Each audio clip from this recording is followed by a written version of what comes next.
Ano-ano nga ba yung mga requirements para sa pension account para sa mga kababayan natin na nasa ibang bansa na or meron ng foreign citizenship o yung mga foreign nationals? By the way, kung first time mo sa channel natin and gusto mo pa ng mga online tutorial videos katulad nito, please click the subscribe button. Ang SSS ay nakipag-partner sa PNB para makapag-open kayo ng account. At ito yung mga requirements para sa mga kababayan natin na pensioners na nakatira na sa abroad. Sayang din naman to, buwan-buwan pwede kayong may makuha. Unang-una, dapat alam nyo yung SSS number ninyo at dapat valid iyon. Pangalawa, yung passport ninyo, either yung Filipino passport or yung foreign passport or government-issued ID. Pangatlo, dapat mag-request kayo ng email of endorsement and letter of introduction from SSS International Operations Group. At para nga makapag-inquire dito sa LOI na hinihingi nila, ito yung pwede nyong pagsenda ng email. Para sa US, let's say nasa New York at sss.gov.ph.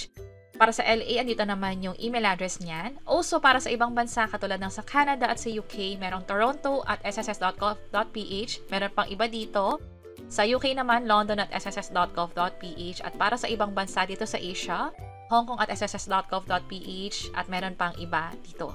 Kung sakali na hindi kayo nakakakuha agad ng response, gusto niyang mag-follow up, pwede rin kayo magpadala ng email dito sa ofw.relations@sss.gov.ph para sa ibang mga katanungan or pag-follow up na rin dito.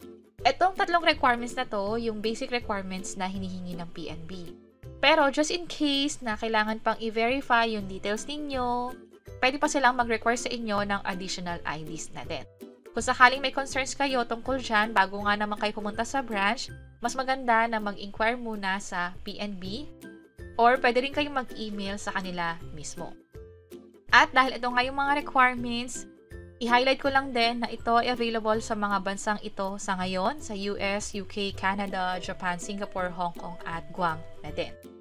So yun yung mga requirements at mga dapat nating malaman para sa mga pensioners na nasa ibang bansa na, pwede may foreign citizenship na rin or foreign nationals. Basta pasok kayo doon sa SSS para makakuha ng pensyon.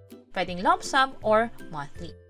At kung may katanungan kayo kung paano nga ba mag-file ng pension online, pwede nyong i-check yung page or channel namin or yung link ay nasa description sa bandang baba. Sana makatulong and see you sa mga next videos. Bye-bye!